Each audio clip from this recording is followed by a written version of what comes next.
Hello everyone, আশা করি সবাই ভালো আছো। এই ভিডিও এবং পরের ভিডিও, এই দুইটা ভিডিওতে আমরা ফর লুপ সম্পর্কে জানব। ফর লুপের মাধ্যমে আমরা 6টা এলইডি বাতিকে ব্লিঙ্ক করাবো। তো ফর লুপে যাওয়ার আগে আমরা স্বাভাবিকভাবে এই এলইডি বাতিগুলোকে কিভাবে ব্লিঙ্ক করাতে পারি এই জিনিসটা দেখে নিই। এটার জন্য প্রথমে আমাদের চলে যেতে হবে tinkercad.com এ। চলে যাচ্ছি tinkercad, এখান থেকে সার্কিটসে ক্লিক করে ক্রিয়েট এ নিউ সার্কিট। তারপর এখান থেকে আমরা একটা আর্ডিনো নিয়ে নিই। আর্ডিনো এখন যেহেতু 6টা বাতি জ্বালাবো, 6টা বাতিকে সাজানোর জন্য আমরা একটা ব্রেডবোর্ড নিয়ে নিচ্ছি। তো আমরা সার্চ দিচ্ছি ব্রেডবোর্ড, বিআর, এই ব্রেডবোর্ড চলে আসছে, স্মল ব্রেডবোর্ডটা নিচ্ছি। আমরা ব্রেডবোর্ডটা নিয়ে নিলাম।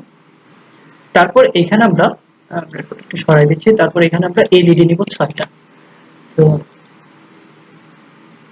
একটা এলইডি, দুইটা এলইডি, তিনটা এলইডি, চারটা এলইডি, 5টা এবং 6টা। এখন এই 6টা এলইডিকে আমাদেরকে ব্লিঙ্ক করাতে হবে। তো আমরা প্রথম গ্রাউন্ড পিন থেকে নেগেটিভে একটা গ্রাউন্ড কমন নিয়ে নিচ্ছি। তারপর সবগুলা ক্যাথোডকে গ্রাউন্ডের সাথে কানেক্ট করে দিচ্ছি। একটু কেয়ারফুলি করতে হবে।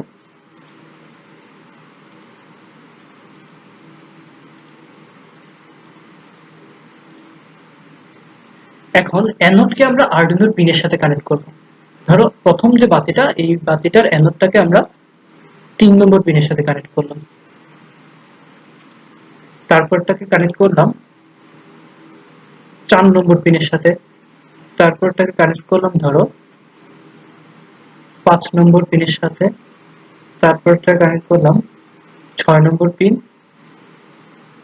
তারপরেরটা কানেক্ট করলাম 7 নম্বর পিন এবং তারপরেরটা কানেক্ট করলাম 8 নম্বর পিন।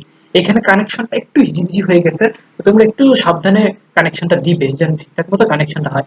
তারপর আমরা কোডে চলে যাচ্ছি। কোড থেকে ব্লকে গিয়ে টেক্সট, এখান থেকে আগের যে কোডটা ছিল এটা এখানে। এখন আমাদেরকে ইন্টিজার ডিক্লেয়ার করতে হবে। Integer LED 1। তো এলইডি 1 আমরা কত নম্বর পিনে কানেকশন দিয়েছিলাম? 3 নম্বর পিন। তো লিখলাম 3 নম্বর। এরকম ভাবে এলইডি 2, 3, 4, 5, 6 এই 6টার জন্য লিখতে হবে। তো এটা কপি করে নিচ্ছি আমরা, কন্ট্রোল ভি, কন্ট্রোল ভি, আমরা 6টা কপি করে নিলাম। এখানে আমরা সেমিকোলন দিয়ে দিচ্ছি 6টাতে, 6টা সেমিকোলন।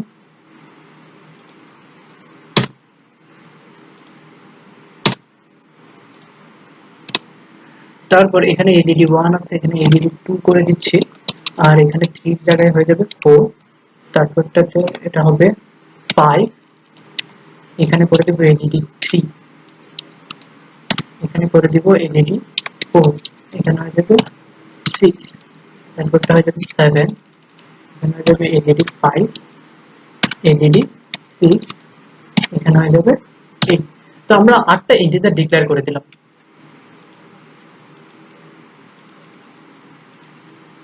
তারপর আমাদের ভয়েড সেটআপে এগুলোকে আউটপুট ডিক্লেয়ার করতে। আমরা লিখে দিচ্ছি ভয়েড সেটআপ, লিখে এগুলোকে আউটপুট ডিক্লেয়ার করতে হবে। তো লিখলাম পিন মোড, যেহেতু এগুলো চলবে পিন মোড এলইডি 1 আউটপুট।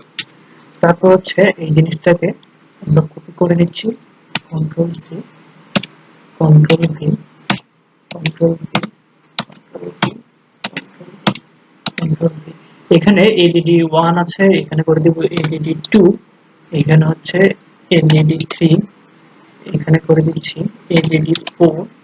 এখানে হচ্ছে এলইডি 5। এখানে হচ্ছে এলইডি 6। তো আমরা ভয়েড সেটআপের ভিতর এই 6টা পিনকে আমরা আউটপুট ডিক্লেয়ার করে দিলাম।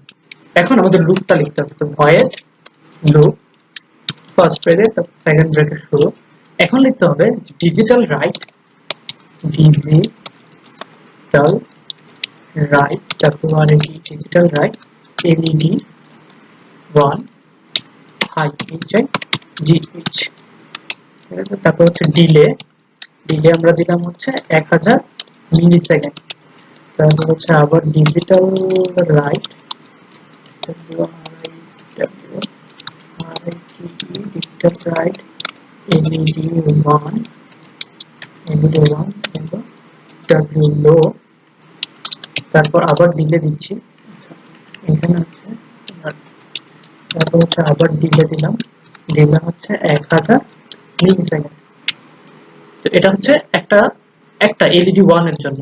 এরকম ভাবে আমার 6টার জন্য এটা হচ্ছে প্রথম হচ্ছে কপি করে নিলাম, তারপর হচ্ছে এটা হচ্ছে LED2 এর জন্য, LED3 এর জন্য, LED4 এর জন্য, LED5 এর জন্য, LED6 এর জন্য লিখে আমরা সেকেন্ডটাকে ক্লোজ করে দিচ্ছি। এখন এটা ছিল LED1 এর জন্য, এটা হচ্ছে LED2 করে দিচ্ছি, এখানে LED2 করে দিলাম। তারপর হচ্ছে LED3 এর জন্য, LED3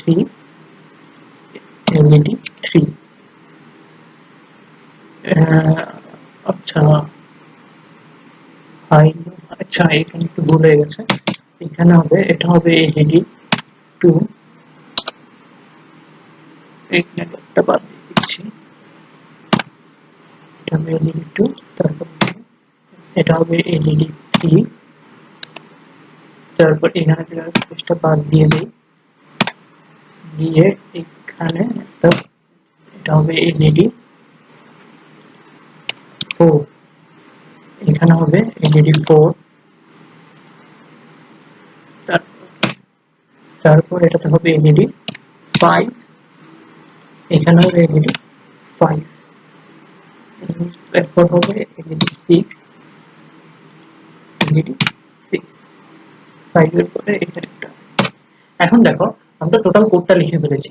এখানে প্রথম 6টা পিনকে আমরা কি করলাম, ইন্টিজার ডিক্লেয়ার করে দিলাম LED1 থেকে 6 পর্যন্ত, তারপর এই 6টা পিনকে আউটপুট ডিক্লেয়ার করে দিলাম, তারপর কি করলাম, এখানে প্রত্যেকটাতে আমরা ব্লিঙ্কের একটা করে কোড এড করে দিলাম। এখন যদি আমরা সিমুলেশনটা অন করি তাহলে কি হয় দেখি, তাহলে একটু দেখো যে এখানে একটার পর একটা লাইট জ্বলবে, এই যে প্রথম এটা জ্বললো, তারপর এটা, তারপর এটা, তারপর এটা, তারপর এটা, তারপর এটা। তো এখানে কিন্তু 6টা লাইট পর্যায়ক্রমে জ্বলতে থাকবে। এখন দেখো এই কোডটার দিকে একটু তাকাও, কোডের দিকে তাকালে দেখো বিশাল বড় একটা কোড হয়ে গেছে না, এটা লিখাও কিন্তু যথেষ্ট কষ্টদায়ক। তো এই কাজটাই কিন্তু লুপ দিয়ে খুব সহজে এবং ছোট করে করা যায়। তো এর আগে আমরা লুপের বেসিক যে স্ট্রাকচারটা দেখে নিই, আমি আগে একটু লিখে রেখেছিলাম। আচ্ছা, এটা হচ্ছে লুপের বেসিক স্ট্রাকচার। লুপের জন্য প্রথম হচ্ছে ফর লিখতে হয়, লিখার পর এখানে প্রথম হচ্ছে ইনিশিয়াল ভ্যালুটা লিখতে হয়, যে কোন ভ্যালু থেকে শুরু হবে, তারপর হচ্ছে কন্ডিশনটা লিখতে হয়, তারপর হচ্ছে ইনক্রিমেন্ট বা ডিক্রিমেন্ট মানে হচ্ছে কতটুকু বাড়বে, কত করে বাড়বে বা কত করে কমবে।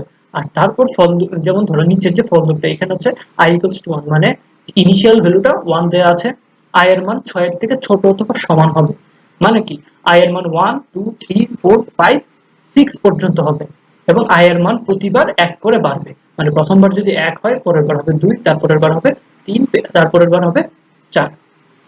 তো এখন এই কোডটার দিকে দেখো, এই কোডটা যথেষ্ট বড় হয়ে গেছে। আমরা যদি ফর লুপ ইউজ করি তাহলে কিন্তু এই কোডটাই খুবই ছোট একটা কোড হয়ে যাবে। তো পরবর্তী ভিডিওতে আমরা দেখব কিভাবে ফর লুপ ইউজ করে এই কোডটা করা যায়।